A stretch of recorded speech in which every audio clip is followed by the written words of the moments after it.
আমরা কাঙ্গাল অপরাধী, ও মৌলা ডাকি শুধু আপনারে।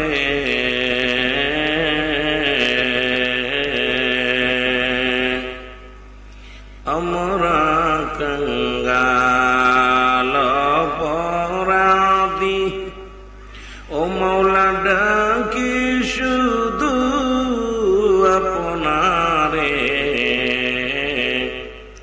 নূর নবীজির পাগল আমি, নূর নবীজির পাগল আমি। লও একবার মদিনাতে আল্লাহুম্মা মহব্বতে সামান্য একটা সাউন্ড বাড়ি লানা মুহাম্মাদ আলা আলি মাওলানা মুহাম্মাদ আল্লাহুম্মা সাইয়্যিদিনা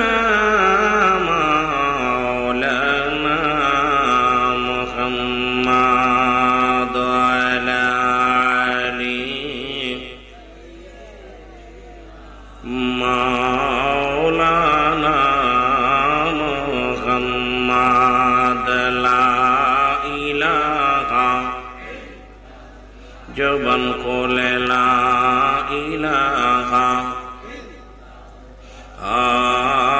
লা ইলাহা মুহাম্মাদুর সাল্লাল্লাহু আলাইহি ওয়াসাল্লাম। সবাই তেসমে জাতের জিকির করেন আল্লাহ আল্লাহ আল্লাহ আল্লাহ।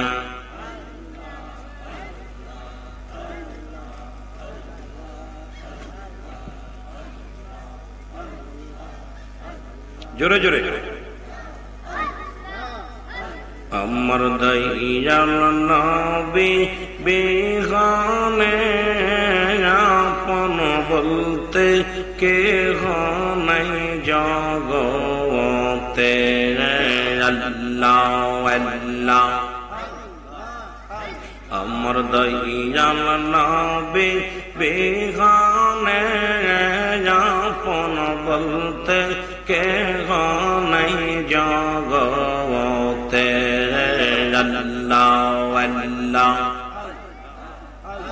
আমি বেবে দেখি সবই বেবে দেখি এই জগতে নাই কেউ আপন আমার যে হার নাই কেউ আপন আমার যে দয়াল নবী এই জীবিনে। আল্লাহ আল্লাহ আমার দয়াল নবী বিহনে আমার মায়ার নবী বিহনে আপন বলতে কেহ নাই জগতে। আল্লাহ আল্লাহ ও গো যারা আমার ছিল গয়া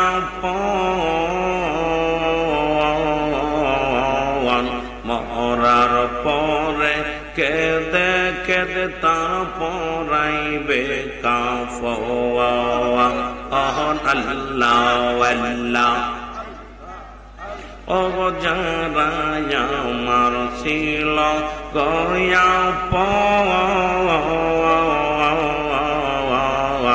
মরার পরে কেদে কেদে তার পরাইবে কাফন। আমি বেবে দেখি সবই মিশে ভেবে দেখি সবই মিশে দয়াল নবী বিহরে আমার মায়া নবী কেহ নাই জগতে আল্লাহ আল্লাহ আমার দয়াল নবী বিহনে আমার মায়ার নবী বিহনে আপন বলতে কেহ নাই জগতে আমার আপন বলতে কেহ নাই জগতে আল্লাহ আল্লাহ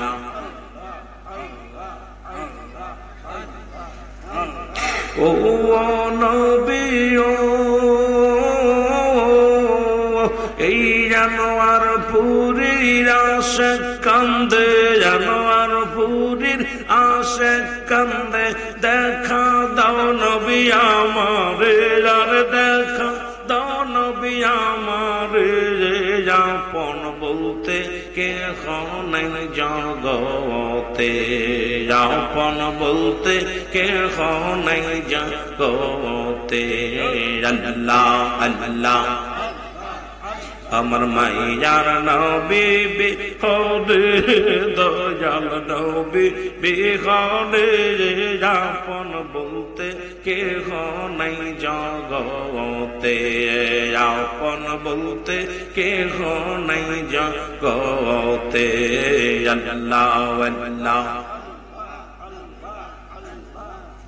আমার সাদের জীবন নষ্ট করলাম সাদের জীবন নষ্ট করলাম নবী কে নাসিনি রে হায় হায় নবী কে নাসিনি রে আপন বলতে কেহ নাই জগতে আল্লাহ আল্লাহ আমার সোনার দেহ করলাম নষ্ট সোনার দেহ করলাম নষ্ট আমি নবী কে নাসিনি রে আমার নবী কে নাসিনি রে আপন বলতে কেহ নাই জগতে আল্লাহ আল্লাহ আমার দয়াল নবী বিহনে আমার মায়ার নবী বিহনে আপন বলতে কেহ নাই জগতে আপন বলতে কেহ নাই জগতে আল্লাহ আল্লাহ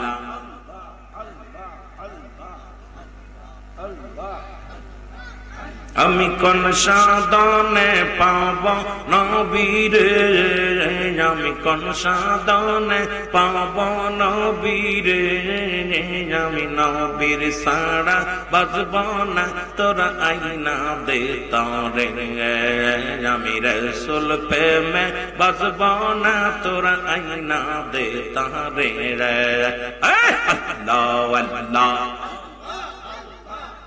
আমি কোন সাধনে পাব নবীরে আমি কোন সাধনে পাব রাসূল রে আমি রাসূল সারা বাজব না তোরা আইনা দে তারে আমি নবীর সারা বাজব না তোরা আইনা দে তারে আল্লাহ আল্লাহ আমি যে চরণে করলাম রে সাধন যে আশাতে কাটাইলাম জীবন আমি যে চরণে করলাম রে সাধন যারা সাথে কাটাইলাম জীবন ওর জ্বালায় হৃদয়ে আগুন জ্বালায় আর আগুন ভুইলা সে কি আমারে হার ভুইলা সে কি আমারে রাসূল প্রেমে বাজবান তোর আইনা দে তারে আল্লাহ আল্লাহ আমি রাসূল প্রেমে বাজবানা তোর আইনা দে তারে আমি কোন সাধনে পাব নবীরে আমি কোন সাধনে পাব রাসূল রে আমি রাসূল প্রেমে বাজবানা তোর আইনা দে তারে আল্লাহ আল্লাহ আমি যে চরণে করলাম রে সদন, যার আশাতে কাটাইলাম জীবন। আল্লাহ আল্লাহ আল্লাহ আল্লাহ, জ্বালায়া হৃদয়ে আগুন, জ্বালায়া হৃদয়ে আগুন, বুইলা সে কি আমারে, হার বুইলা সে কি আমারে। রাসূল বিনে বাজবা না তোর আইনা দে তারে। আল্লাহ আল্লাহ, উম্মতের কান্ডারি এই নবী, উম্মতের দরদি নবী, আরে উম্মতের কান্ডারি নবী, আরে উম্মতের দরদি নবী। আরে কঠিন দিনে তারাইবে, কঠিন দিনে তারাইবে, নূর নবীজি আমারে, হার নূর নবীজি আমারে। রাসূল প্রেমে বাজবা না তোর আইনা দে তারে। আল্লাহ আল্লাহ, আমি কোন সাধনে পাব নবীরে, আমি কোন সাধনে পাব নবীরে, আমি রাসূল প্রেমে বাজবা না তোর আইনা দে তারে। আল্লাহ আল্লাহ আল্লাহ আল্লাহ, উম্মতের দরদি নবী, উম্মতের দরদি নবী, আইনা দাও ভাই আমারে, হার আইনা দাও ভাই আমারে। রাসূল প্রেমে বাজবা না তোর আইনা দে তারে। আল্লাহ আল্লাহ, আয় হায় জোরে আল্লাহ আল্লাহ আল্লাহ আল্লাহ, লা ইলাহা ইল্লাল্লাহ মুহাম্মাদুর রাসূলুল্লাহ। জোরে জোরে চিল্লায় বলেন সাল্লাল্লাহু আলাইহি ওয়াসাল্লাম। বালাগাল উলা বি কামালিহি, কাশাফাত তুজা বি জামালিহি, হাসনাত জামিউ খিসালিহি, সাল্লু আলাইহি ওয়া আলিহি। আলহামদুলিল্লাহ, আনোয়ারপুর ইসলামী সুন্নি যুব সংগঠনের উদ্যোগে ষষ্ঠ বার্ষিক মহাপবিত্র আজকের মহাসমাবেশ আজিমুসান ইসলামী মহাসম্মিলনে মহান আল্লাহ রাব্বুল আলামিন আপনাকে আমাকে আসার মতো বসার মতো সুযোগ দান করেছে। উচ্চ কণ্ঠে আওয়াজ দিয়ে বলেন আলহামদুলিল্লাহ। আজকের এই মাহফিল থেকে সালাম ও কদমসি জানাই কুল কায়নাতের নবী, নবীদের নবী, রাহমাতাল লিল আলামিনের পুত পবিত্র কদম মোবারকে। সালাম ও কদমসি জানাই বাংলাদেশের অসংখ্য হক্কানি ওলি আল্লাহদের কদম মোবারকে। সালাম জানাই আজকের মাহফিলের সম্মানিত সভাপতি সাহেব আলহাজ জনাব মোহাম্মদ খুরশেদ আলী সাহেব, সভাপতি আনোয়ারপুর জামে মসজিদ। আজকের মাহফিলের সম্মানিত সহসভাপতি জনাব মোহাম্মদ আলহাজ রজব আলী সাহেব, জনাব আলহাজ মোহাম্মদ আলাউদ্দিন টিনু মিয়া। আজকের মাহফিলের সম্মানিত প্রধান অতিথি বিশিষ্ট ইসলামী চিন্তাবিদ মুফাসসিরে কোরআন হযরতুল আল্লামা আলহাজ মুফতি মোহাম্মদ মাহবুব রহমান সালেহী সাহেব। আজকের মাহফিলের সম্মানিত ওলামা ইকরাম, যে সমস্ত আলেম আলোচনা আমার আগে যিনি আলোচনা করেছেন, প্রধান বক্তা বিশিষ্ট মুহাদ্দিস জনাব হযরত মাওলানা মোশাররফ হোসেন আনসারী সাহেব। আজকের মাহফিলের বিশেষ বক্তা ছিলেন জনাব মোহাম্মদ মামুনুর রশিদ আল মাদানী সাহেব। অন্যান্য ওলামা ইকরাম, মসজিদের ইমাম সাহেব, মুসল্লিগণ, সকলকে জানাই মোবারকবাদ ও সালাম। আসসালামু আলাইকুম ওয়া রাহমাতুল্লাহি ওয়া বারাকাতুহু।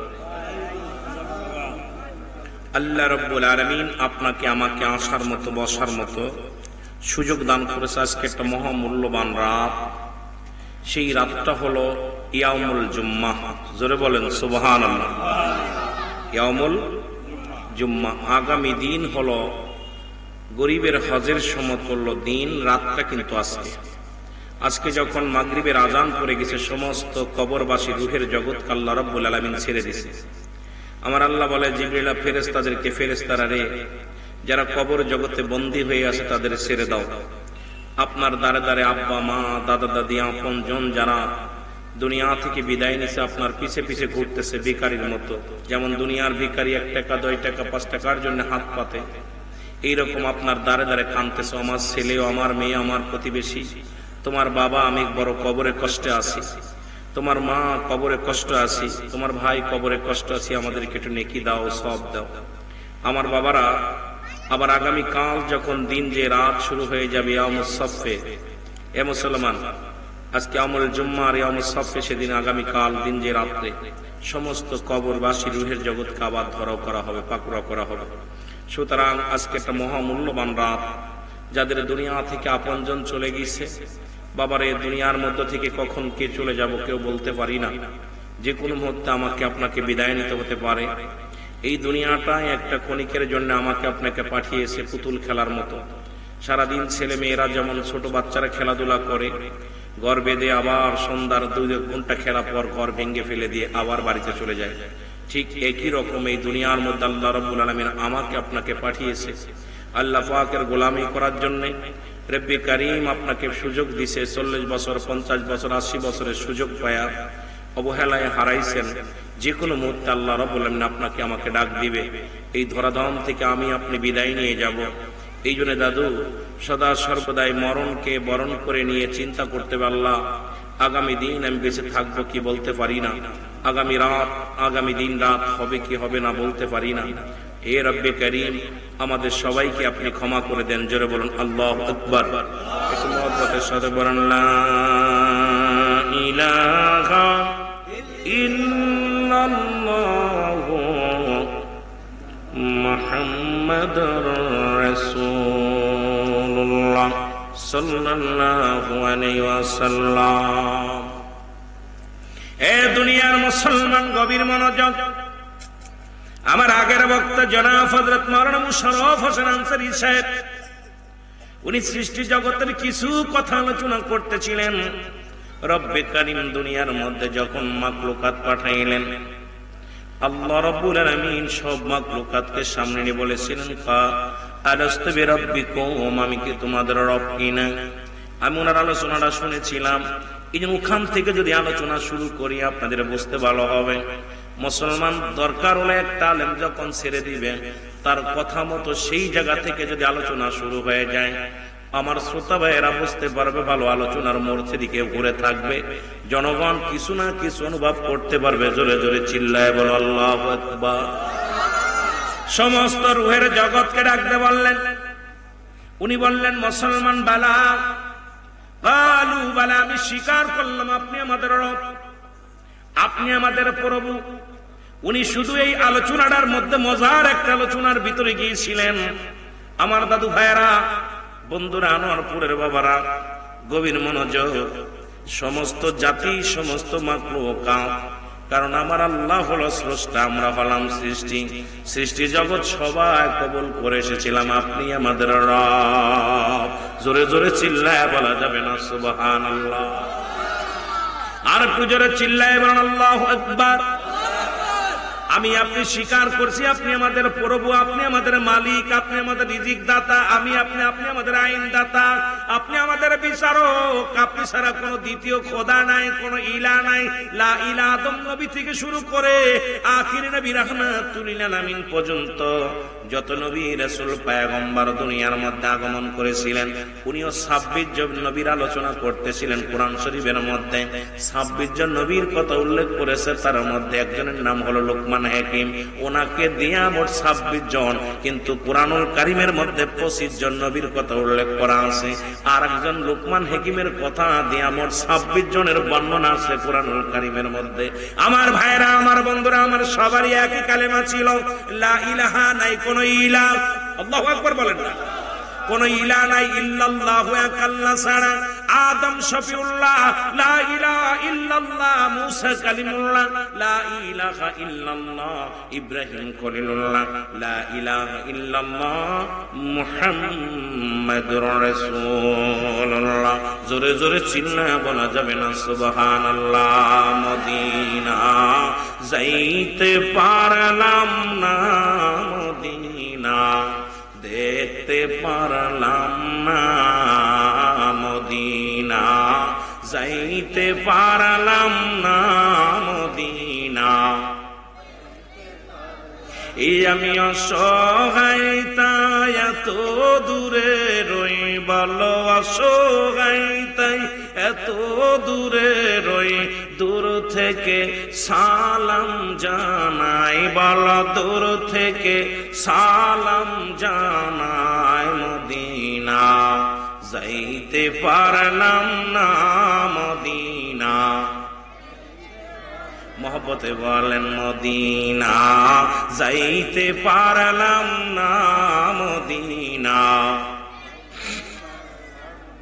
মদিনার নাম কত মধু,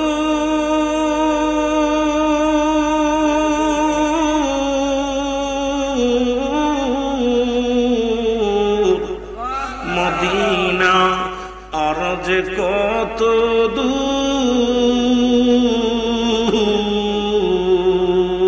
আর ওই মদিনার পথের ধুলি, বলো এই মদিনার মাখতে পারলাম না, মদিনা যাইতে পারলাম না, মদিনা।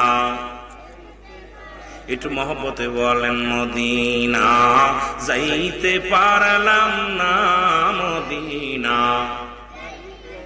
আমি অসহায় তাই এত দূরে রয়ে, বলো অসহায় তাই দূর থেকে সালাম জানাই, বলো দূর থেকে সালাম জানাই, মদিনা যাইতে পারলাম না, মদিনা।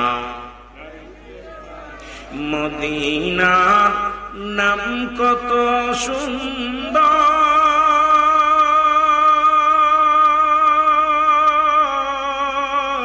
সুন্দর, মদিনা কেড়ে সে অন্তর,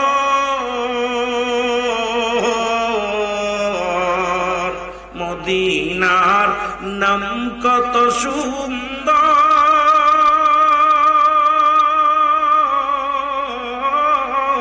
মদিনা কেড়ে সে অন্তর। এই আনোয়ারপুর বাসীর সালাম খানি, গরিব দুঃখীর সালাম খানি পৌঁছাই দিও মদিনায়, মদিনা যাইতে পারলাম না, মদিনা। আরো জোরে বলেন মদিনা যাইতে পারলাম না, মদিনা দেখতে পারলাম না। আমি অসহায় তাই এত দূরে রই, বলো অসহায় দূর থেকে সালাম জানাই, শুধু দূর থেকে সালাম জানাই, মদিনা যাইতে পারলাম না, মদিনা। এ দুনিয়ার মুসলমান,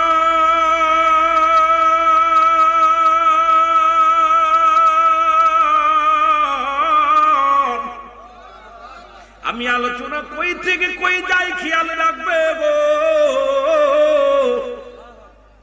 রহমতের নবীর পাগল আশিক নাম হলো হযরতে ফারুক। নাম কি হযরতে ফারুক?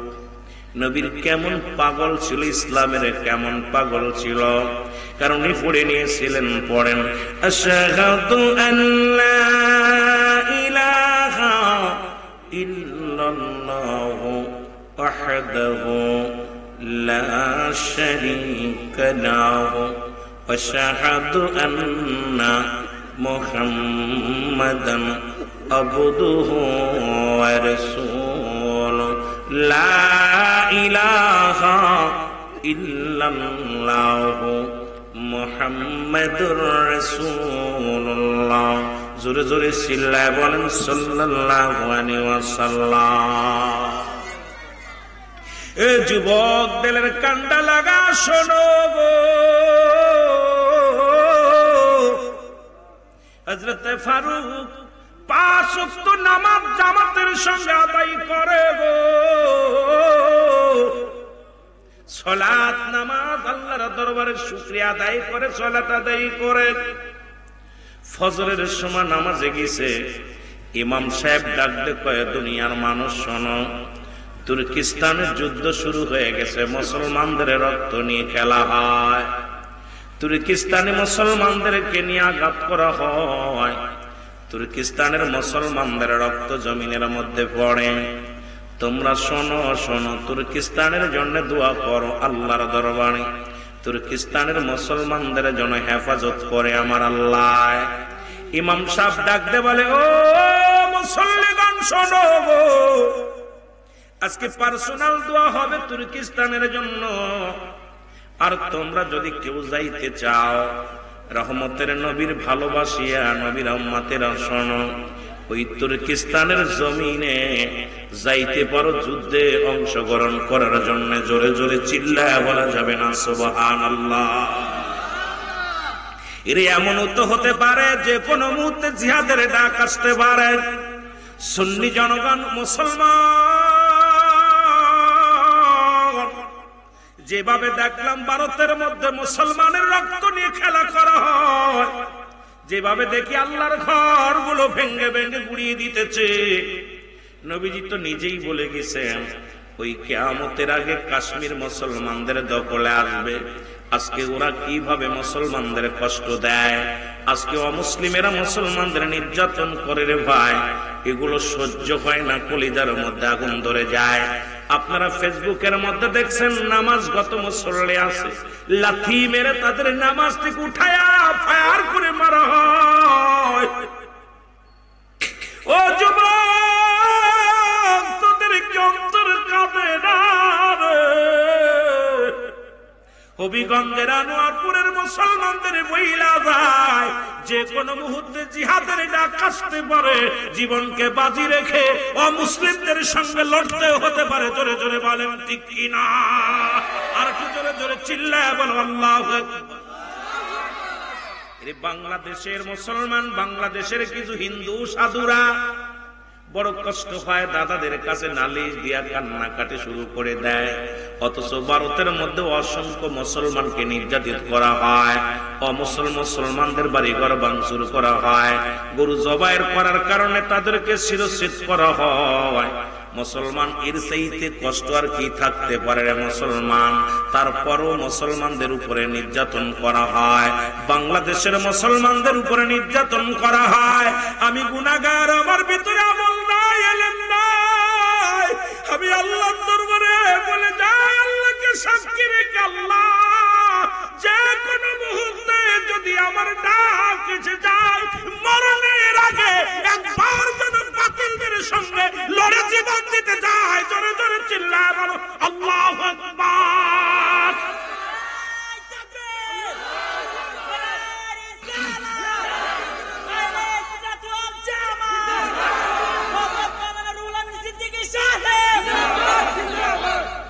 বড় কষ্ট।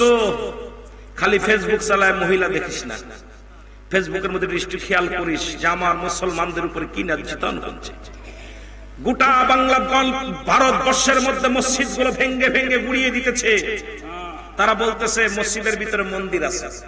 আল্লাহর কসম, আমাকে আজকে রাজত্ব দিক, বাংলাদেশে বড় বড় মন্দিরের ভিতরে আমি মসজিদ খুঁজে পাবো। বিশ্বাস আপনাদের? কথা কয় না কেন? এই কথা বলেন না কেন? আজকুরা যেমন বলতেছে যে মসজিদের মধ্যে আমাদের মন্দির আছে, আমি রুহুল আমিন সিদ্দিকী যদি দেশের প্রেসিডেন্ট হই, আমি হাজার হাজার বাংলাদেশে বড় বড় মন্দিরের মধ্যে মসজিদ খুঁজে পাবো, তখন আইন আমার হাতে, আমি যেটা বলবো এটাই ঠিক। এটা বলবো ঠিক কিনা? ওরা মন গড়া মসজিদ গুলো ভাঙ্গার জন্য পায়তারা শুরু করেছে। ওরা বাবরি মসজিদে আঘাত করেছে, এখন বর্তমান কাশ্মীরের মসজিদের মধ্যে। এই শুধু তাই নয়, সাহেব আপনার কোথায় অসংখ্য মসজিদ গুলো তারা ভেঙে গুড়িয়ে দিতে চার, বলতেছে এর মধ্যে আমাদের মন্দির ছিল, সরকার পাস করছে উপর থেকে মন্দির ছিল। আপনারাও শুনে রাখেন, আপনাদের এই যে অভিগঞ্জে যে বড় মন্দির আছে এর মধ্যে আমাদের মসজিদ আছে। যদি আমি বলি বিশ্বাস হয় আপনার? আপনি বিশ্বাস করেন? কালকে আমি যখন ক্ষমতায় যাব আমি বলবো এটা আমাদের মসজিদ ছিল, মেনে নিবে জনগণ। জোরে বলেন ঠিক কিনা? কিন্তু মুসলমান তো নির্যাতিত নিপীড়িত কাউকে করে না। মুসলমান, এই মুসলমান মানুষের ইজ্জত বাঁচাতে জানে। মুসলমান রক্ত নিয়ে খেলা করে না। মুসলমান রক্ত দিতে জানে। মুসলমান কাউকে কষ্ট দিতে জানে না। মুসলমান কষ্ট পাইতে রাজি, কিন্তু তারপরেও যদি অমুসলিমেরা মুসলমানদের উপরে আঘাত করে, যে ঘরের মধ্যে বয়া থাকবে আমি মনে করি আল্লাহর গজব তার মধ্যে আসবে। জোরে বলেন ঠিক কিনা? আরো জোরে বলেন ঠিক কিনা? জাগো সুন্নি মুসলমান, জাগো সুন্নি মুসলমান, এর ময়দানেতে প্রমাণ হবে, ময়দানেতে তোমার আছে কি ইমান। জাগো সুন্নি মুসলমান, জাগো। আরো জোরে বলেন জাগো সুন্নি মুসলমান, জাগো। এর ময়দানেতে প্রমাণ হবে, ময়দানেতে তোমার আছে কি ইমান। সুন্নি মুসলমান জাগো, জাগতে হবে, আর ঘুমানোর সময় নাই। এখন যে জাতি ঘুমের ভান ধরে থাকবে, ইহুদি নাসারারা মুসলমানদের চিরশত্রু, আমাদেরকে আঘাত করবে, আমাদেরকে কষ্ট দিবে, আর বসে থাকার সময় নাই। মুসলমান ঐক্য হও, মুসলমান ঐক্য হও, মুসলমান ঐক্য হও। যারা বলেন ঠিক কিনা? মহব্বতের সঙ্গে দুরূদ শরীফ পড়েন, আল্লাহুম্মা।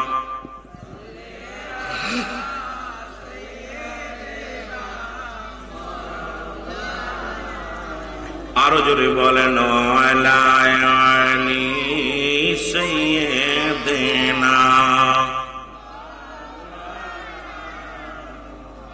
এ ভাইরা আমার, বন্ধুরা আমার, হযরত ফারুক নামটা মনে রাখবেন বাবা।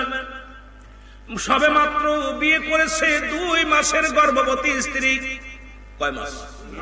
2 মাসের সন্তান বিবির পেটে। হযরত ফারুক বাড়ি চলে গেলেন, যে বিবিরে ডাক দিয়ে বলে, বিবিরে, আল্লাহর নবীর উম্মতের উপর আঘাত চলে তুর্কিস্তানে। বিবিরে, আমি মুসলমান, কেমনে মেনে নিব এই কষ্ট? বিবি কয়, স্বামী রে কি বলতে চান? কয়, বিবিরে, ইমাম সাহেব হুজুর ওয়াজ করেছে আজকে নাকি শুনলাম ফজরের নামাজ পড়ে তুর্কিস্তানের জন্য দোয়া করা হয়েছে, তুর্কিস্তানের মসজিদগুলো ভেঙে দেওয়া হয়েছে, তুর্কিস্তানের মুসলমানদের উপরে নির্যাতন করা হয়। আল্লাহ নবী, উম্মতিরা কষ্ট পায় রে বিবি, আমি যাব তুর্কিস্তানের যুদ্ধের ময়দানে অংশগ্রহণ করার জন্য যাব। জোরে বলেন সুবহানাল্লাহ। স্বামী বলে, বিবিরে, আপনি সবে মাত্র বিয়ে করেছেন, 2 মাসের বাচ্চা আমার পেটে। গভীর মনোযোগ ইমানদার মুসলমানেরা, খুব মনোযোগ দিয়ে আলোচনা শুনতে হবে। ওয়াজের ময়দান বিনোদন নয়, ওয়াজের ময়দান চোখের পানি।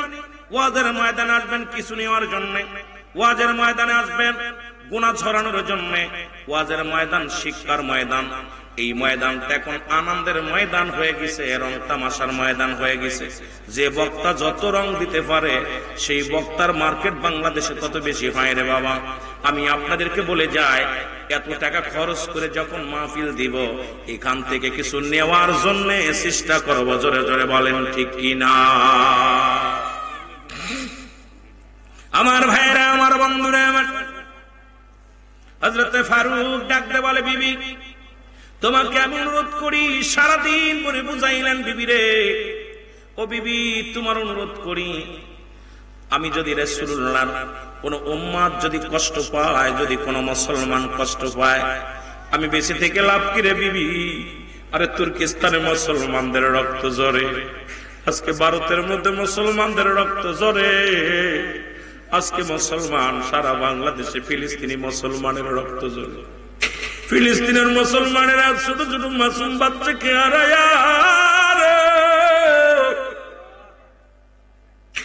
গতকালকেও দেখলাম দুটি বাচ্চা শিশুকে তারা দুনিয়া থেকে বিদায় করে দিছে।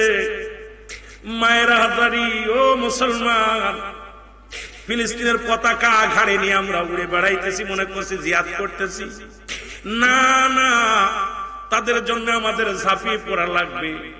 বাংলাদেশ থেকে করণীয় নাই, আমরা ভিসা পাবো না, তবু যায় নামাজে বসে আল্লাহর দরবারে এমন দরখাস্ত করব, আমার আল্লাহ রাব্বুল আলামিন যেন ফিলিস্তিনের মুসলমানদের ইজ্জত রক্ষা করে। জোরে বলা যাবে না সুবহানাল্লাহ?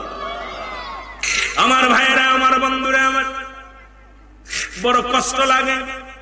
ফারুক বলে, বিবি রে, নবীর কোন উম্মত যদি মারা যায়, নির্যাতিত হয়, আমি আল্লাহর দরবারে কি জবাব দিব রে বিবি? আল্লাহর দরবারে আমি জবাব দিতে পারবো না, কাপুরুষের মতো বসে থাকতে পারবো না। বিবি অনেক অনুনয় বিনয় করলেন, কান্নাকাটি শুরু করে দিলেন। বিবি কয়, সারাদিন ভরে সারা রাত ভরে বুঝাইলেন। বিবি কয়, পানের স্বামী আমি নতুন বউ, এখন তুমি যদি চলে যাও, আমার এই গর্বের বাচ্চার কি হবে, আমার কি হবে, একবার কি ভাবছো? কয়, বিবি রে, আমি তোমাকে নিয়ে যদি পড়ে থাকি, আমার নবীর ইসলামের পরাঘাত আছে, আমার নবীর উম্মতের পরাঘাত আছে। বিবি রে, কিয়ামতের ময়দানে আমি ফারুক আল্লাহর দরবারে ধরা পড়ে যাব। জোরে বলেন আল্লাহু আকবার। আইরে যুবক ভাইরা, শোনা নাও, আমার যুবক বন্ধুরা শোনো। এই কোন কথা হবে না, ওয়াজ শিখবি, আগামীকাল তোর মারে শোনাবি, ওয়াজ বাবারে শোনাবি। একটু মহব্বতের সঙ্গে জিকির করেন, সুবহানাল্লাহ, আলহামদুলিল্লাহ, লা ইলাহা। এ দুনিয়ার মুসলমান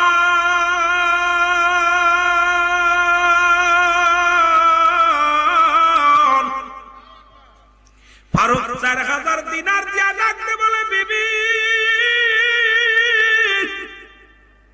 এই 4000 দিনার থাকলো রে বিবি, আমি যাই যুদ্ধের ময়দানে গো। রাহমাতুল লিল আলামিনের উম্মত ওই তুর্কিস্তানের জমিনে শাহাদাতের পেয়ালা পান করে গো, রক্তর হোলি খেলা হয়। বিবিরে আমি 4000 দিনার দিয়ে গেলাম, যাবার সময় একটা আদেশ দিয়ে যায়। ফারুক বললেন, যাবার সময় একটা আদেশ দিয়ে যায়।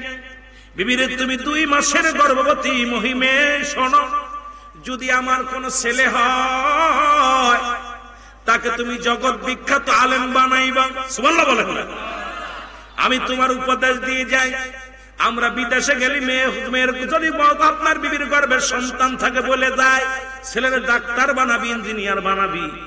ফারুক বলে, বিবিরে, তোমার কাছে আমার দাবি, যদি আল্লাহ আমার ছেলে সন্তান দেয়, তুমি তাকে জগৎ বিখ্যাত একজন আলেম বানাবা, আর যদি মেয়ে হয়, তাকে তুমি পর্দার মধ্যে রাখবা, এবং একজন আল্লাহওয়ালা, একজন বুজুর্গ দিন মজুরি দেখিয়া হলেও একজন হালাল করো বান্দার হাতে আমার মেয়েটাকে বিবাহ দিয়ে দিবা। সুবহানাল্লাহ। সবে মাত্র 3 মাসের জন্য আমি যুদ্ধে রওনা দিলাম। কয় মাস? 3 মাসের জন্য। বিবি অজার নয়নে কাঁদতে লাগলেন। বিবি চোখের পানি ছেড়ে কান্দে, স্বামী রে, আপনাকে বিহীনে আমি কেমনে রাত কাটাইব, কেমনে দিন কাটাইব, কেমনে আপনাকে থুয়া থাকবো। বেশ বিবিরে সান্ত্বনা দিয়ে বলে, বিবিরে, ধৈর্য ধরো, কারণ এই পৃথিবীর মধ্যে যদি তুমি ধৈর্য ধরতে পারো, রব্বে কারীম তোমার জন্য বড় নিয়ামত রেখে দিবে আল্লাহর জান্নাতের মধ্যে। একটু ধৈর্য ধরো রে বিবি, 5 ওয়াক্ত নামাজ আদায় করবা, পর্দার মধ্যে থাকবা, ইসলামের বিধান মেনে চলবা। উপদেশ দিয়া ফারুক গাপটি উঠলেন, একটা ঘোড়া আর পিঠে চড়ে বসলেন। যতক্ষণ পর্যন্ত ঘোড়া যায়, ফারুক ফিরে ফিরে চায়। ফারুকের বিবি দরজায় দাঁড়ায় দাঁড়ায় চোখের পানিগুলো ছাড়তে লাগলো। ফারুক দূর থেকে তাকায় তাকে, বিবির চোখ দিয়া পানি পড়ে।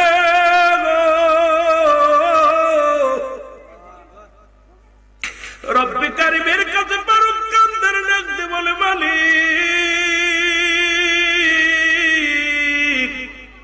আমি যাচ্ছি আমার রাসূলের উম্মতের জীবন রক্ষার্থে রওনা হয়ে গেলাম।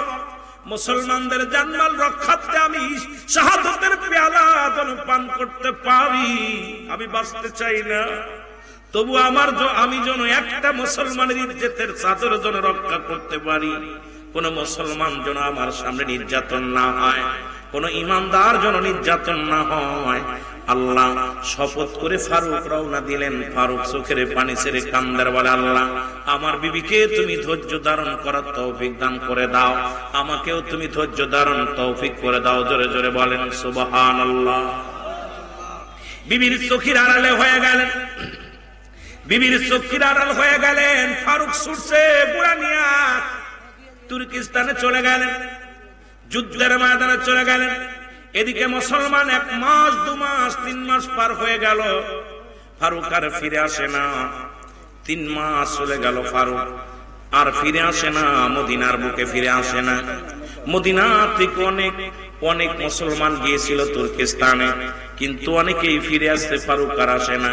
বিবি পথের দিকে তাকা আছে, স্বামী কখন আসবে। 1 বছর পূর্ণ হয়ে গেল, স্বামী আর আসে না।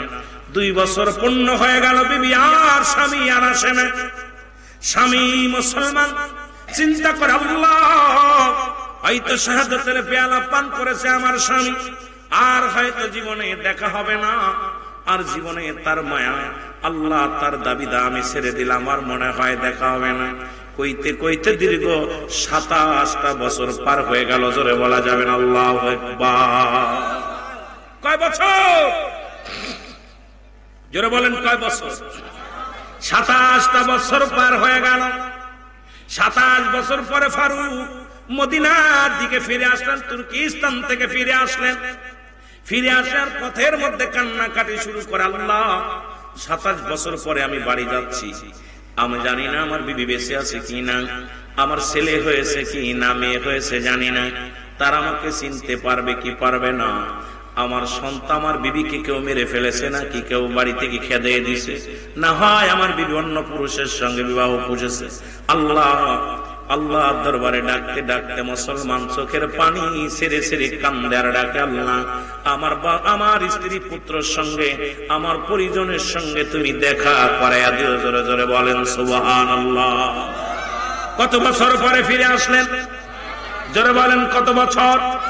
আমাদের বিবিরা এখন বাংলাদেশে, আপনি 3 মাসের জন্য বিদেশে গেলে আইসা দেখেন আর বউ নাই, ঠিক না? 2 বছর যদি আপনার খবর না থাকে, 1 বছর যদি ফোন না দেন, বিবি আরেকজনের লগে চলে যাবে, কারণ চিন্তা করে স্বামী মরে গেছে নাই বিয়ে করছে। কিন্তু হযরত ফারুকের বিবি 27টা বছর অপেক্ষা করেছে, জীবনে কোনো বেগানা পুরুষ তার চেহারা দেখতে পারে নাই। জোরে বলা যাবে না সুবহানাল্লাহ। ইসলাম যে কত শান্তি প্রিয়, ইসলামের বিধান যে কত মজা। আর আমার দেশের বিবিগুলো, ওরে ভাই, বাড়ি থাকতেও পরকিয়া। আপনি আসেন বাজারে গেছেন, এই পাশে আরেকজন, ঠিকই না? বাজার করতেছেন, ব্যবসা করেন, চাকরি করে, বউ অন্য পুরুষের সঙ্গে আসক্ত। জোরে বলেন ঠিক ঠিক? আবার আমরাও পুরুষরা অন্য মহিলার সঙ্গে আসক্ত। এ কি অবস্থা? দেশের 12টা বাজছে। আমার ভাইরা, আমার বন্ধুরা, আমার গভীর মনোযোগ। হযরত ফারুক ঘোড়ার লাগাম ধরে এক টানে ওনার বাড়ির দিকে আসলেন। মদিনায় ফিরে এসে ওই বাড়িটা দেখে প্রাচীর করা, প্রাচীরের ভিতরে যাবার কোনো জায়গা নাই, দরজা দেয়া, দরজায় একটা জায়গায় একটু নিচু প্রাচীর। ঘোড়াটা ধরে এত জোরে একটা টান মারলেন লাগামের মধ্যে, ঘোড়া এক লাফ দিয়া বাড়ির উঠোনের মধ্যে পৌঁছে গেছে। জোরে বলা যাবে না সুবহানাল্লাহ। ওই বাড়ির মধ্যে মুসলমান সোনা এক যুবক ছিল, নাম তার রাবেয়া। নাম কি? জোরে বলেন নাম কি? রাবেয়া। এ মুসলমান শোনো, দিলের কান্ডা লাগা শোনো। এই রাবেয়া, যদিও নাম শুনলে মনে হয় মহিলা, না বাবা মুসলমান। এই রাবেয়া ছিল ইমাম মালিকের উস্তাদ। যিনি ইমাম মালিক ছিলেন তার উস্তাদ হলো এই রাবেয়া। বাবা ওই বাড়ির মধ্যে যখন ঘোড়া নিয়ে প্রবেশ করেছে, রাবেয়া এসে দৌড়ে এসে কলারটা চেপে ধরেছে। তুমি কে? নিশ্চিত তুমি চোর, নিশ্চিত তুমি চুরি করতে ঢুকেছো বাড়ির মধ্যে। বলে, বাবারে আমি চুরি করতে ঢুকি না, আমি বুড়া মানুষ, চোখে কম দেখি, এই বাড়িটা আমার মনে করে আমি ঢুকেছি। বলে, তোমার বাড়ি মনে করো? কয় বাবারে আমার বাড়িটা এরকম প্রাচীন ছিল না, তবে এই বাড়িটা আমার মনে করেছি এই জন্য ঢুকেছি। বাবা তোমার কাছে ক্ষমা চাই। বলে ক্ষমা চেয়ে লাভ হবে না, তোমাকে সকালবেলা কাজীর দরবারে বিচার হবে, কাজীর দরবারে নিয়ে যাওয়া হবে। নিশ্চিত তুমি চুরি করার জন্য ঘরের মধ্যে প্রবেশ করেছো। জোরে বলেন আল্লাহু আকবার। হ্যাঁ মুসলমান, গভীর মনোযোগ। যুবক কলার ধরে টানতে লাগলেন। আগামীকাল বিচার হবে, আগামীকাল কাজী আসবে, বিচার হবে। সকাল পর্যন্ত অপেক্ষা আছে। এবার কাজী আসলেন, ফজরের নামাজ মুসলমান শুনে নাও। কাজীকে খবর দেওয়া হলো, কাজী আসলেন।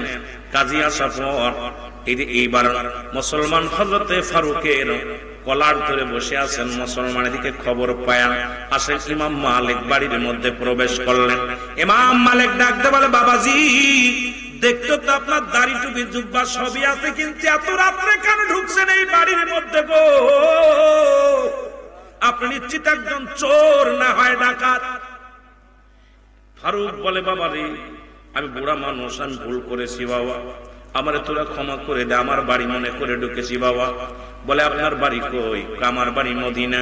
কয় মদিনা যদি বাড়ি হবে তাহলে তুমি কেন চিনবা না? বলে আমার নাম, মুসলমান শুনে না, আমার নাম ফারুক। আল্লাহু আকবার বলেন, আর একটু জোরে বলেন আল্লাহু আকবার। আমার নাম ফারুক।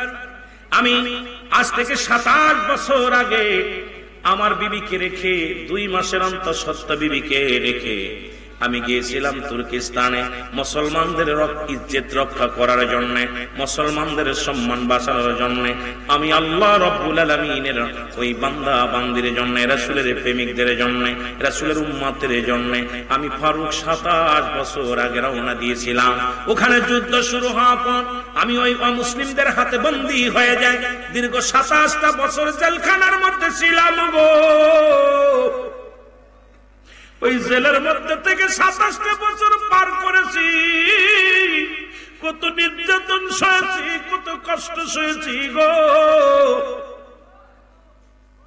বাবা গো, অনেক নির্যাতন, অনেক কষ্ট সয়েছি।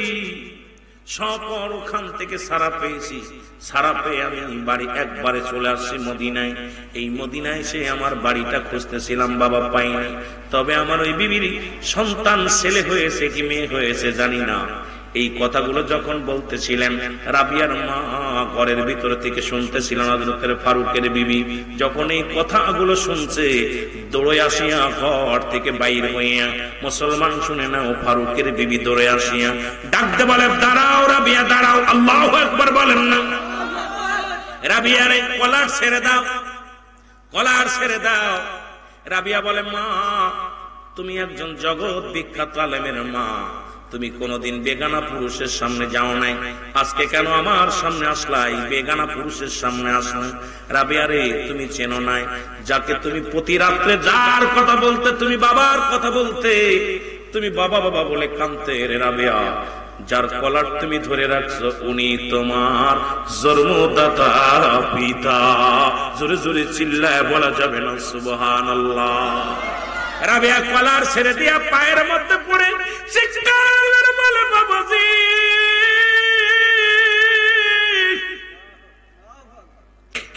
এই পায়ের মধ্যে পড়ে ডাকতে বলে, আমার প্রাণের বাবাজি গো, আমি প্রতি রাত্রে মাকে জেগেছি, মা আমার বাবা কই? প্রতি রাত্রে মা আমার বলছে, বাবা তোমার বাবা দুনিয়ার মধ্যে নাই নাই।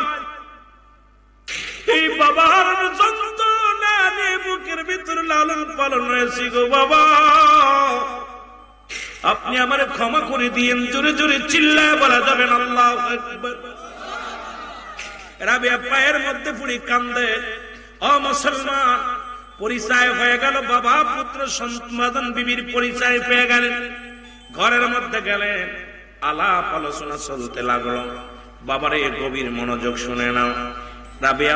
রাবিয়ার মা ডাকতে বলেন, ফারুকের বিবি ডাকতে বলে, স্বামী আপনি আমাকে যাবার সময় 4000 দিনার দিয়ে গেছিলেন, সেই দিনার আমি কোন পথে খরচ করেছি এটা কি আপনি জানতে চান? কয় বিবিরে আমি কিছু জানতে চাই না, আর তো সব শুনবো না। গল্প করে কাটিয়ে দিলেন 27 বছরের দুঃখ যন্ত্রণা। ওই কোথায় তুর্কিস্তানের মুসলমানদের বিবরণ দিয়ে কেটে গেলেন রাতটা। যখন ফজরের আজান পড়ে গেছে, আসসালাতু খায়রুম মিনান নার,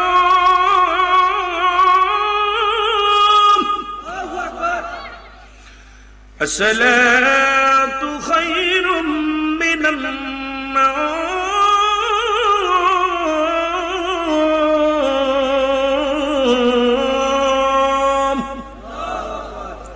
আল্লাহু আকবার, আল্লাহু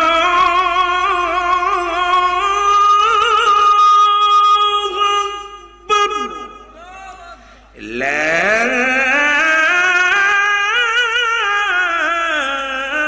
ইলাহা ইল্লাল্লাহ।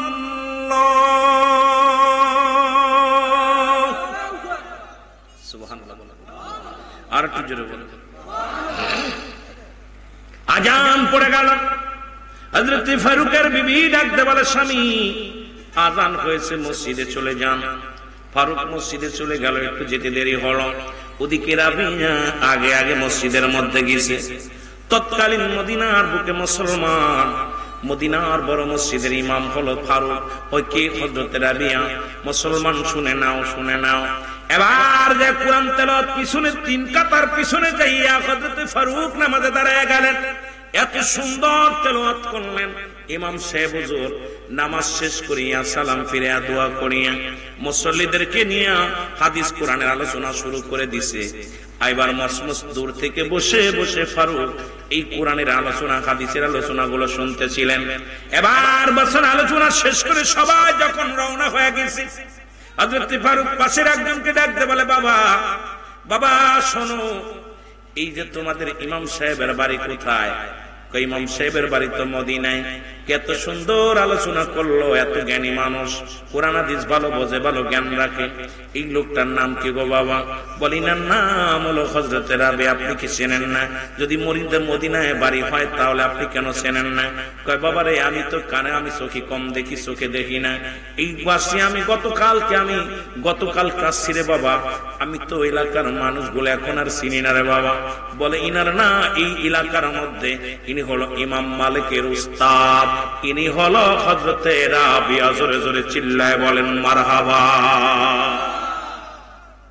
এ মুসলমান শোনো, যখন ইমাম বলছে উনি হলো রাবিয়া, নিজের কলিজার টুকরা, জগৎ বিখ্যাত বড় আলেম। এইবার বাড়িতে একদড়ি ফারুক যায় বলে, বিবি রে, আমার জীবন ধন্য, পৃথিবীর মধ্যে একমাত্র কলিজার সন্তান তুমি আমি রেখে গেছিলাম দুনিয়ার মধ্যে তোমার গর্বে। আজকে তিনি ইমাম মালিকের উস্তাদ, তিনি মক্কা মদিনার বড় আলেম, যিনি জগৎ বিখ্যাত একজন আলেম বানাইছো গো বিবি। বিবি কয়, স্বামীরা আপনার 4000 দিনার আমাকে দিয়েছিলেন। ও যুবক, কত টাকা বিদেশ থেকে তোমার স্বামী পাঠায়, আর এই টাকা দিয়ে মেয়েকে বেপরদা কাপড় কিনে দাও, পাতলা কাপড় কিনে দাও, ছেলের আইফোন কিনে দাও। ছেলে নষ্ট হয়ে যায়, অন্য পুরুষের সঙ্গে আসক্ত করে মেয়ে নষ্ট হয়ে যায়, ছেলে নষ্ট হয়ে যায়। তোমার স্বামী তো কত কষ্ট করে ইনকাম করে, আল্লাহর দরবারে কি জবাব দিবারে আমার মা? আর হযরতে ফারুকের বিবি কি করেছে? 4000 দিনার দিয়া জগৎ বিখ্যাত একজন আলেম বানাইছে রাবিয়াকে। জোরে জোরে চিল্লায় বল আল্লাহু আকবার। আমার ভাইরা, আমার বন্ধুরা, আমার রাবিয়া এবার হযরত ফারুক বাড়ি ফিরে আসলেন। ডাকতে বলে, বিবি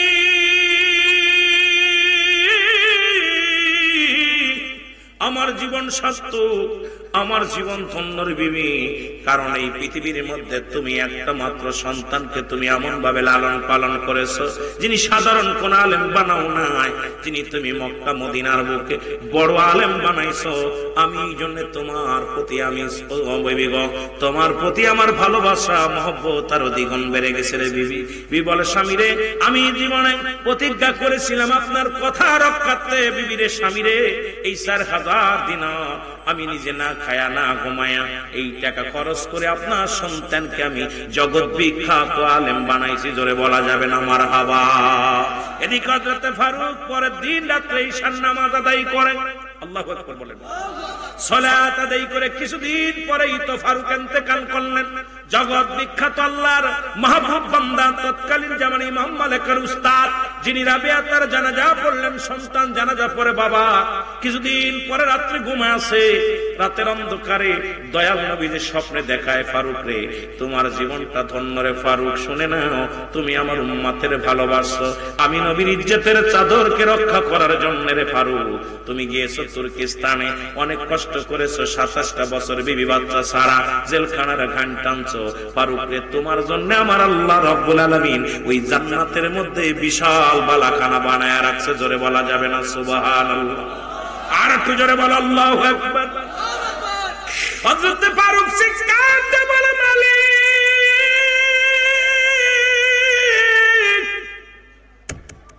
রব্বে কারীম,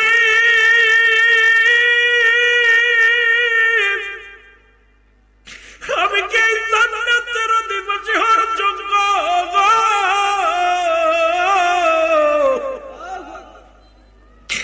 রে মুসলমান, দ্বিতীয় রাতে পরপর স্বপ্ন দেখে রাবিয়ার বাবা হযরত ফারুক স্বপ্নে দেখে, ফারুক রে ওই জান্নাত একটা নয়, দুটি নয়, 8টা জান্নাতের মধ্যে তোমার জন্য বালাখানা নিয়ামত গুলো প্রস্তুতি রাখছে আমার আল্লাহ। কারণ রাসূলের ইজ্জত চাদর তুমি রক্ষা করেছো, আমার নবীর শান মান তোমার ভিতরে ঢুকছে রে ফারুক। আমার নবীও খুশি হয়ে গেছে, আমার আল্লাহ রাব্বুল আলামিন খুশি হয়ে গেছে। কারণ এই জন্য আজকে মুসলমান বাবারা শোনো, আমরা সুন্নি জনতা যারা নবীর প্রেমে দিওয়ানা হয়ে যায়, নবীকে ভালোবাসি, এটা যদি অপরাধ হয় জীবন দিয়ে দিব, তবে নবীজির ভালোবাসা ছাড়তে পারবো না। জোরে বলেন ঠিক কিনা? কিছুদিন পরে হযরত ফারুক ইন্তেকাল করলেন। আল্লাহু আকবার। শুধু কান্দে, চোখের পানি ছেড়ে কান্দে। হযরত ফারুক কিছুদিন পরে ইন্তেকাল করলেন। ও মুসলমান শুনে নাও, শুনে নাও, হযরত রাবিয়া তারা জানাজা পড়লেন, কলিজার টুকরা সন্তান জানাজা পড়লেন।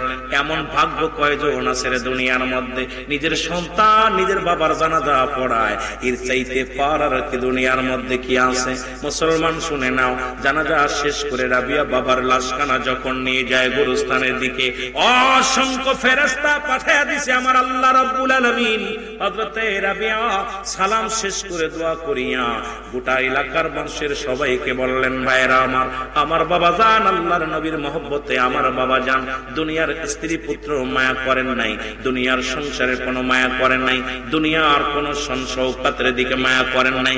আমার বাবা জান আল্লাহর নবী উম্মাতের জন্য, আল্লাহর নবীর উম্মাতের জন্য দীর্ঘ 27টা বছর কাটিয়ে দিছে, আজকে দুনিয়া থেকে বিদায় হয়ে গেছে। আমি যখন দোয়া করে, মুসলমান শোনো, গত রাত্রে যখন ইন্তেকাল করেছে, এরে আমি ইলহামের মাধ্যমে শুনতে পেরেছি আমার আল্লাহ রাব্বুল আলামিন আমার আব্বার জন্য ওই জান্নাতগুলো সুন্দর সুসজ্জিত করে রাখছে। জোরে বলা যাবে না সুবহানাল্লাহ? আর একটু জোরে বল আল্লাহু আকবার। বাবার জন্য দোয়া করে রাবিয়া, রব্বির গামহুমা কামা রব্বায়ানি সগীরা।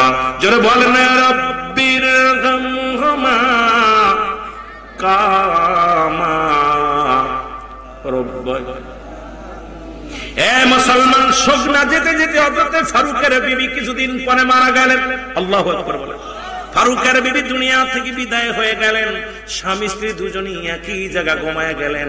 রাবিয়া চোখের পানি ছেড়ে কান্দে।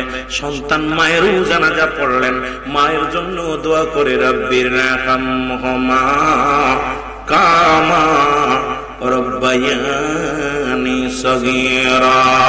জোরে জোরে চিল্লায় বলা যাবে না সুবহানাল্লাহ? এ ভাইরা আমার, বন্ধুরা আমার, আমি এই জন্য বলে যাই, মুসলমান শোনো, ওই জান্নাতি পিতা মাতার দোয়া করলেন রাবিয়া। মুসলমান জান্নাতি পিতা মাতার সন্তান।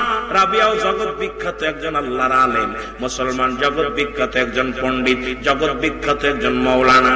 ও মুসলমান মা বাবা জান্নাতি।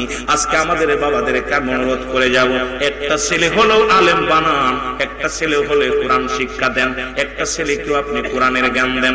কারণ যখন আপনি দুনিয়া থেকে বিদায় নিয়ে যাবেন, ওই সন্তানগুলো আপনার জন্য চোখের পানি ছেড়ে কাঁদবে। আজকে ভাড়াটে মৌলবীদের দিকে লক্ষ্য করে তাকায় থেকে লাভ নাই। ইমাম সাহেব কখন দোয়া করবে? হয়তো দাওয়াত দিবেন, তারপরে হয়তো বাবার স্মরণ করে দিবেন, তারপরে দোয়া করবে। আর কলিজার টুকরা সন্তান যখন বাড়িতে যাবে, আপনার কত মনে পড়ে যাবে গো। সন্তান যখন বাবার সারা থাকবে, ওই সন্তানের কলিজার মধ্যে শুধু বাবার প্রেমটাও খেলবে, মায়ের প্রেমটাও খেলবে গো। এই জন্য এমন সন্তান রেখে যাও, এমন সন্তান রেখে যাও যে সন্তান তুমি ইন্তেকালের পরে সদা সর্বদাই যেন মাওলার দরবারে প্রার্থনা করতে পারে। জোরে জোরে চিল্লায় বলা যাবেন আল্লাহু আকবার। মদিনা যাইতে পারলাম না, মদিনা দেখতে পারলাম না, মদিনা যাইতে পারলাম না, মদিনা। আর জোরে বলেন মদিনা যাইতে পারলাম না, মদিনা। এই আমি অসহায় তাই এত দূরে রয়ে, ভালোবাসো গাই তাই এর দূর থেকে সালাম জানাই, বল দূর থেকে সালাম জানাই। মদিনা যাইতে পারলাম না, মদিনা দেখতে পারলাম না। মদিনার নাম কত মধু,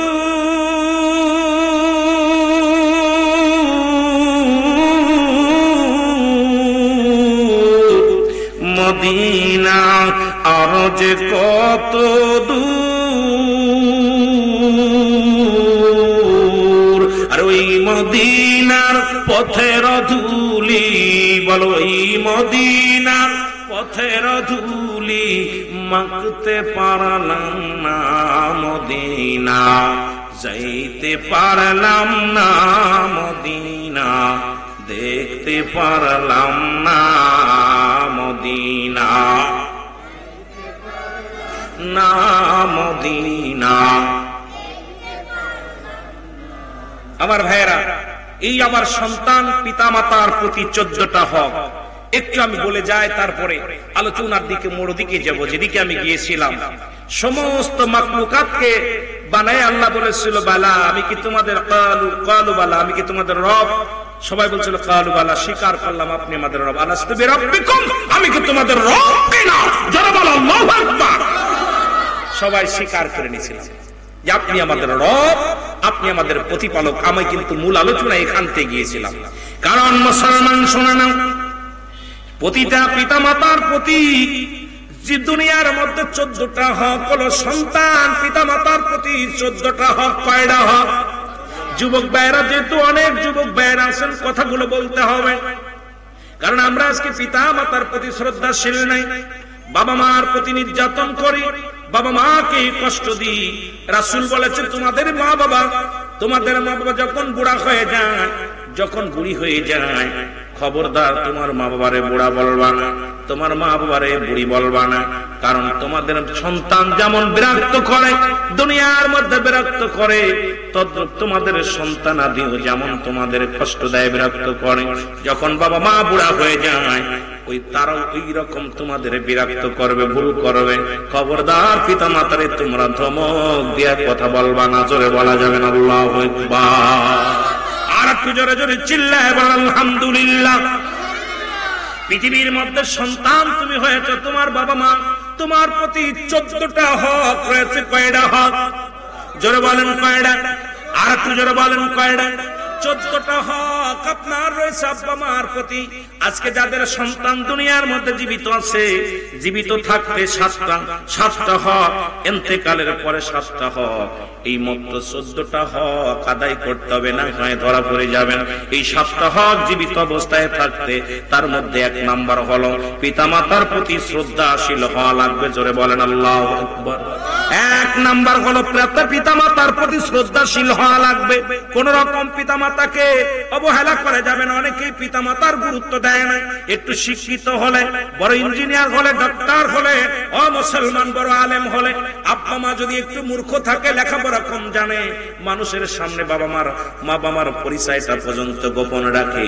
যদি কয় বাবা তোমার আব্বার নাম কি, কয় আমি অমুকের বাড়ির কাছে অমুকের বাড়িতে, কিন্তু বাবার নামটা বলতে পারে না, এর সেইতে লজ্জা থাকতে পারে না। শুনে নাও মুসলমান, রাসূল বলছেন যে ব্যক্তি কিয়ামতের মাঠে ওই ব্যক্তি জাহান্নামে ছুঁড়ে মারা হবে যিনি নিজের বাবার পরিচয় গোপন রেখে অন্যকে বাবার পরিচয় দিবে। আল্লাহর দরবারে ইয়াউমাল কিয়ামতের ময়দানে বড় অপমানীয় অপদস্থ লাঞ্ছনা হবে। জোরে জোরে চিল্লায় বলো আল্লাহু আকবার। বাবা যদি একটু দেখতে শুনতে ভালো না হয়, আব্বা মার চেহারা যদি একটু ভালো না হয়, অনেকেই পরিচয় দেয় না।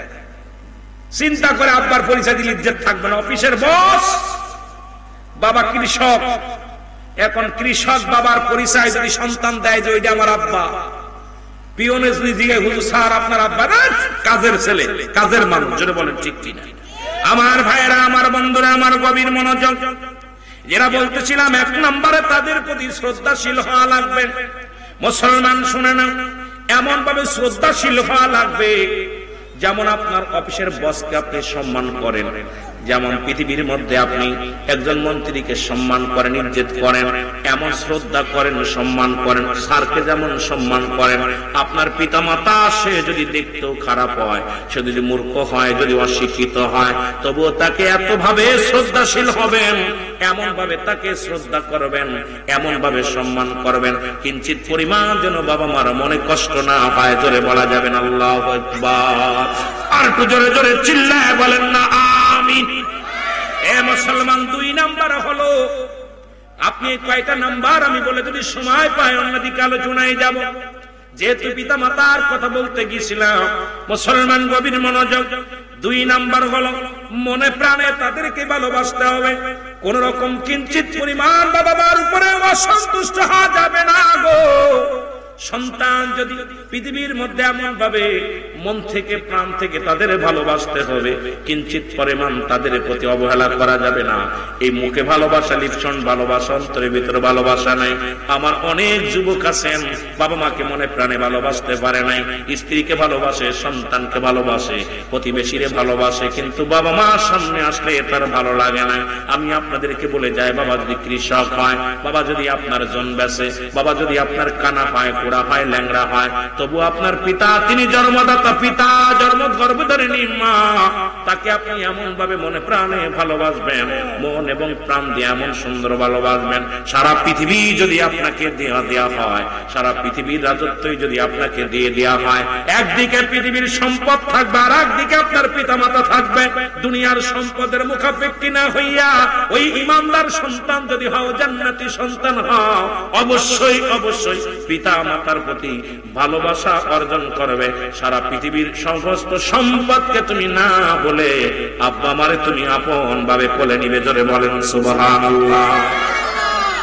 রাসূল পাক সাল্লাল্লাহু আলাইহি ওয়াসাল্লাম বলেন, করো সাহাবীরা, তোমরা কেউ কি কবুল আজর সওয়াব পাইতে চাও? সাহাবীরা বলে, ইয়া রাসূলুল্লাহ, ইয়া হাবিবাল্লাহ, কে বানা চায়? নবী বলেন, সাহাবীরা গো,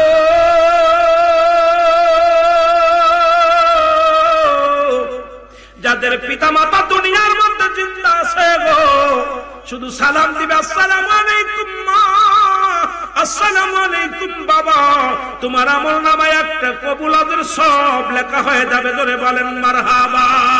আর একটু জোরে জোরে চিল্লায় বলা যাবে না মারহাবা। নবীজির সাহাবীরা চোখের পানি ছেড়ে কান্দে। কেন কান্দে শুনে নেন।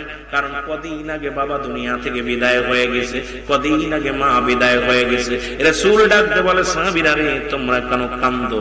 বলে, হুজুর, এই আমলটা যদি আরো 10টা দিন আগে জানতাম, এই আমলটা যদি আরো 20টা দিন আগে জানতে পারতাম, আমাদের মা বাবা দুনিয়া থেকে বিদায় হয়ে গেছে নবী গো, আমরা বড় কষ্ট পাইলাম, কারণ এই নেকি থেকে আমরা বঞ্চিত হয়ে গেলাম।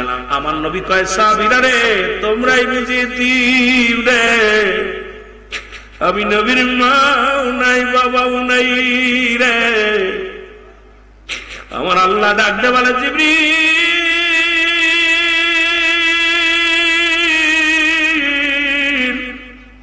জিবরাইল রে, তাড়াতাড়ি যা,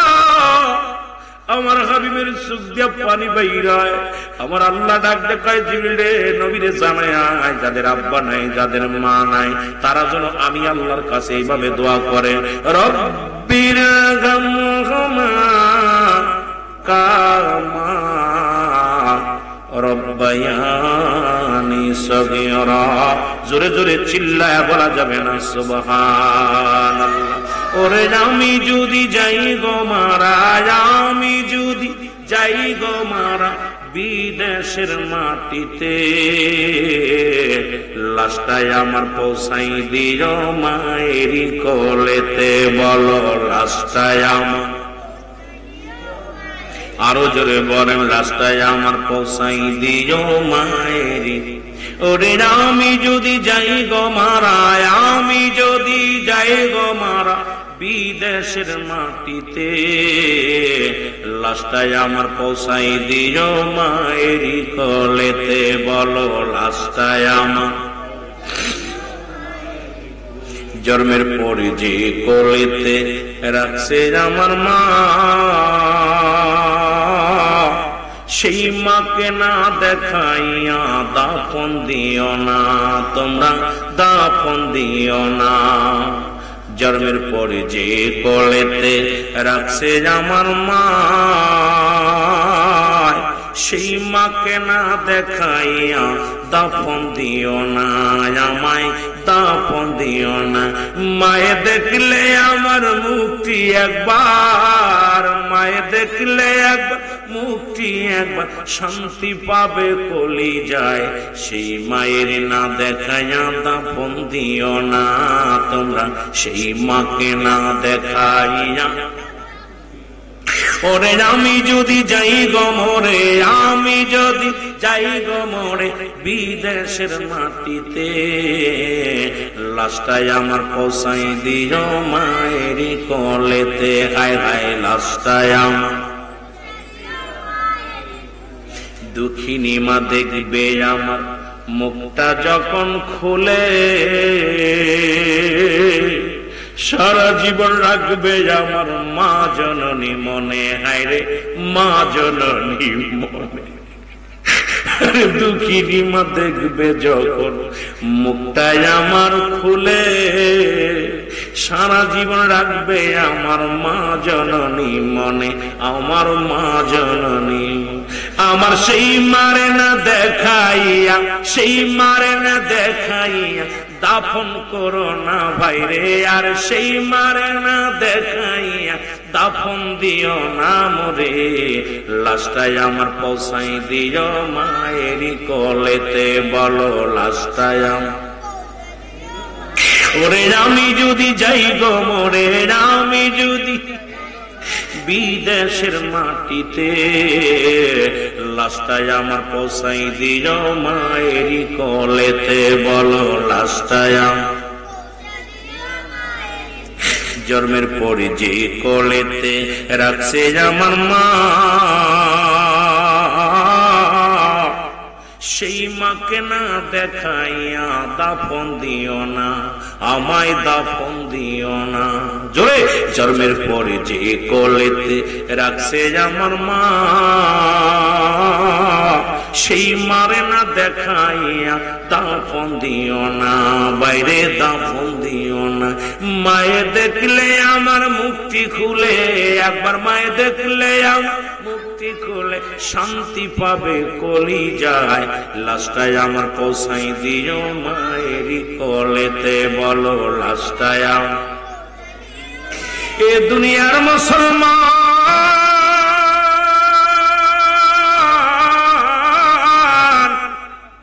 বলতেছিলাম 3 নম্বর সর্বদাই তাদেরকে মুসলমান শুনে নাও, তাদেরকে মুসলমান সর্বদাই তাদেরকে মেনে চলা লাগবে, তাদের কথা মতো মেনে চলা লাগবে। কোন রকম বাবা মায়ের অবাধ্য হওয়া যাবে না, নাফরমান সন্তান আল্লাহর জান্নাত পাবে না। মুসলমান বাবা মার কথার বাইরে চলা যাবে না। মায়ে যদি ডাক দেয় তুমি সুন্নাত নামাজে দাঁড়াইছো, নামাজ ছেড়ে দাও।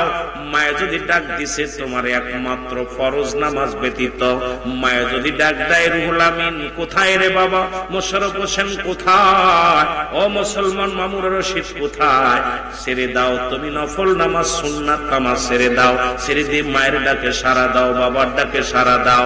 আর এখনকার যুগের সন্তানেরা মা ডাকতে ডাকতে মায়ের গলা ব্যথা হয়ে যায়, বাবা ডাকতে ডাকতে বাবা বড় কষ্ট পায়। তোমার মতো তুমি যাই ছাতাই করো, মোবাইল ফোন নিয়ে ব্যস্ত আছো যুবক।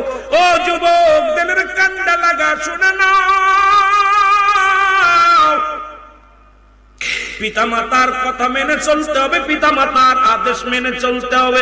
পিতামাতা যদি বলে বাবা ডানি যাস না, যাওয়া যাবে না, বামে যাস না, যাওয়া যাবে না, পিতামাতার অবাধ্য সন্তান আল্লাহর রহমত পাবে না। জোরে জোরে চিল্লায় বলো আল্লাহু আকবার, আর একটু জোরে জোরে চিল্লায় বলুন না আমিন। এ দুনিয়ার মানুষ শুনে নাও, গভীর মনোযোগ।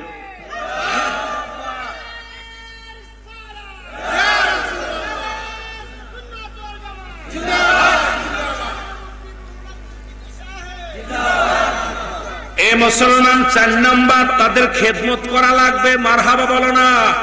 4 নাম্বার তাদের খেদমত করা লাগবে। খেদমতের ত্রুটি যদি হয়ে যায়, তুমি বইয়ের জন্য মিষ্টি আনতি বলো না, ছেলের জন্য মজা আনতি বলো না, বাবার জন্য 2 টাকার পান আনতে বলে যাও, বাবার জন্য একটু ওষুধ আনতে বলে যাও।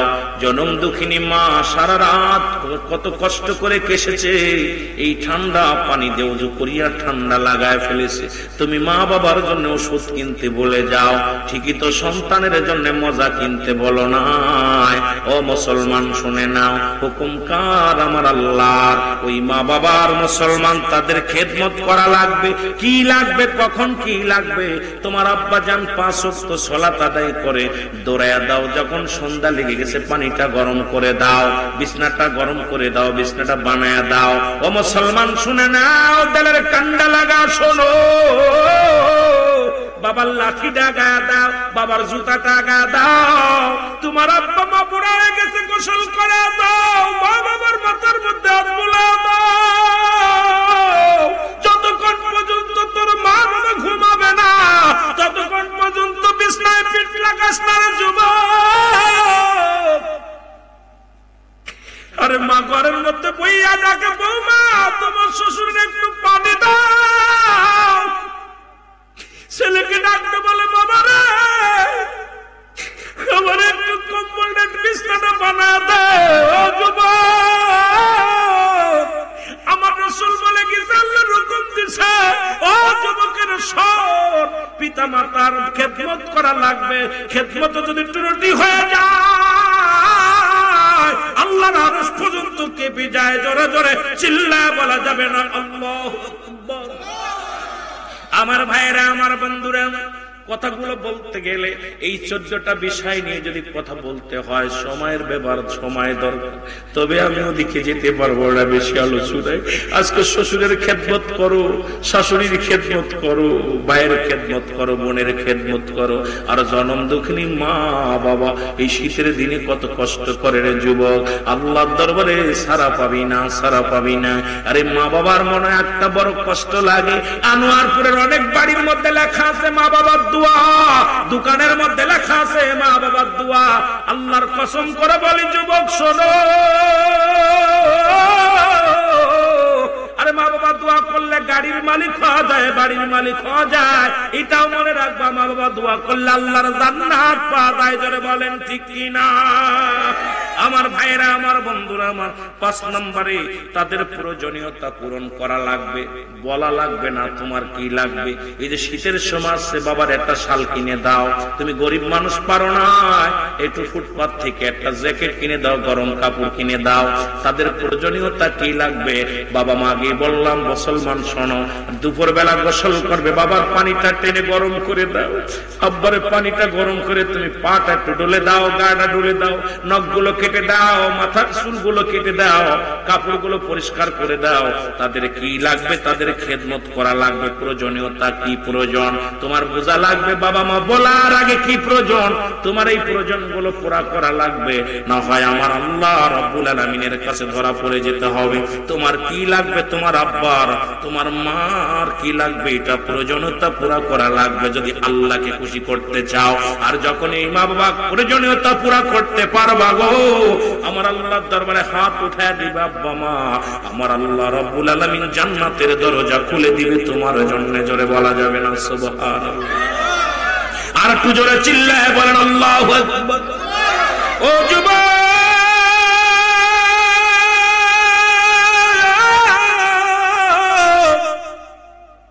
আজকে অনেক আব্বা মা বৃদ্ধাশ্রমে যায় কান্দে রে। অনেক বাবা মা বুড়া বয়সে পরের বাড়ি কাজ করে খায়, আর বুড়া বয়সে বাবা ভ্যান চালায়। যখন রাস্তা দিয়ে চলি অনেক বুড়া মানুষ দাঁড়িয়ে গুলো পেকে গেছে, শিখাই চাচাই বা সেখানে ভ্যান গাড়ি চালান, রিক্সা চালান। কয় বাবা দুটি সন্তান আলাদা হয়ে গেছে, 3 সন্তান আলাদা হয়ে গেছে, বুড়া বুড়িরে কেউ দেখতে পারে না। এ যুবক, তোদের পায়ে হাতে বলে যায় আল্লাহর জান্নাত এত সহজ না রে। ওই বাবা যখন রোডের মধ্যে ঘামগুলো ছড়ায়, মা যখন পরের বাড়ি ঘাম ছড়ায়, আল্লাহর গজব তোর মধ্যে চলে আসবে রে। এই দুনিয়ায় তো ক্ষণিকের জন্য শান্তি পাবি, কিন্তু আল্লাহর গজব থেকে বাঁচতে পারবি না। জোরে জোরে চিল্লায় বলা যাবে না আল্লাহু আকবার। ঢাকার শহরে গেলে অনেক যুবক, অনেক বুড়া মানুষগুলো হাঁটতে পারে না, বুড়া হয়ে গেছে, পূজা হয়ে গেছে, পরের বাড়ি কাজ করে, ভ্যান চালায়, রিক্সা চালায়। দেখলে কলিজার ভিতরে এত কষ্ট লাগে। জিগে চাচা, মাঝে মাঝে জিগে চাচা কষ্ট করেন বাবা রে। 3 ছেলে মেয়ে।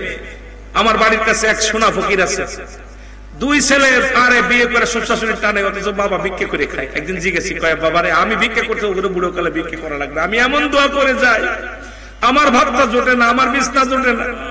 এমন বাবা মা অসংখ্য, বাবা মার চোখের পানি পড়তেছে। যুবক, মনে রাখবি আব্বা মারে ভাত দিয়ে কেউ দেউলিয়া হয় নাই।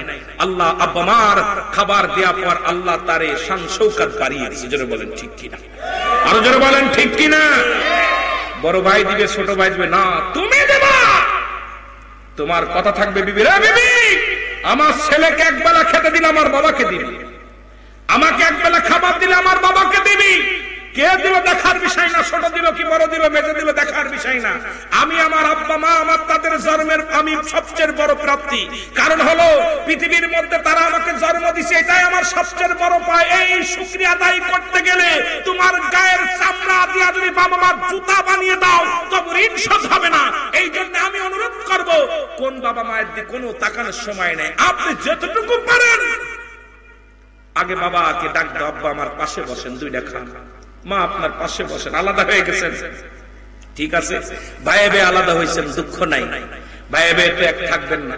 তবে বাবা মাকে এত সুখী রাখবেন। বাবা মা মসজিদে যে ইমাম সাহেব, আমার যে কি জানেন, ছোট ছেলে খাওয়ার জন্য জুন্দাল বাঁধায়, বড় ছেলে খাওয়ার জন্য সবাই খালি কাব্বা খাতিয়ে দিই। আমি বড় বিপদে আছি।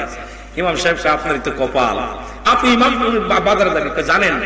কি জানো, আমার ছোট ছেলে তো না খালি খাই না, বড় ছেলে না খালি খাইবো না, বড় বিটার বউ না খাইলে খাবে না। আমি এটা কিসের মধ্যে যা আছি, এত ভেজাল। ছেলে মেয়ে সবাই আমার আদর করে।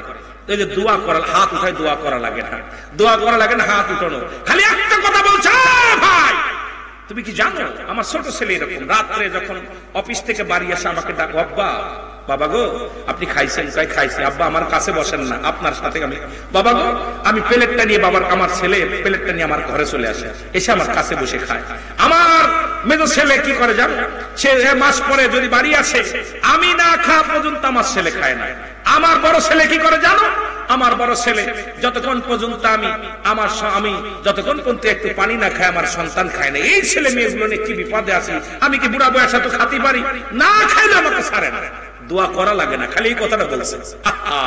আর আমাদের দেশের ছেলেরা বাবা মা না খেয়ে ঘরে ঘুমায় আছে, রান্না করে আলাদা, আর ও ভালো মন্দ খায়া বউ নিয়ামত পূর্তি করতে, ছেলে নিয়ামত পূর্তি করতেছে। এ যুবক, এমন একটা দিন আসবে সেদিন কেঁদেও লাভ হবে না, কেঁদেও লাভ হবে না। জোরে বলো ঠিক কিনা? আমার ভাইরা, আমার বন্ধুরা, আমার 6 নম্বর, তাদেরকে সর্বদাই সব সময় সুখে শান্তিতে রাখার চেষ্টা করতে হবে। একটু আগে যে কথা বললাম, কি কাজ করলে বাবা খুশি হয়, কি কাজ করলে মা খুশি হয়। মার মুখটা যেন বেজার না হয়, বাবার মুখটা যেন বেজার না হয়। তুমি বাড়ি যাইতেছো, সালাম দিলা, আসসালামু আলাইকুম আব্বাজান, আমি মাহফিলে যাচ্ছি। আব্বাজান আসসালামু আলাইকুম, আব্বাজান আমি বাজারে যাচ্ছি। আসসালামু আলাইকুম বাবা গো, বাবা গো আমি একটু বাইরে যাচ্ছি, মা গো আমি একটু বাইরে যাচ্ছি।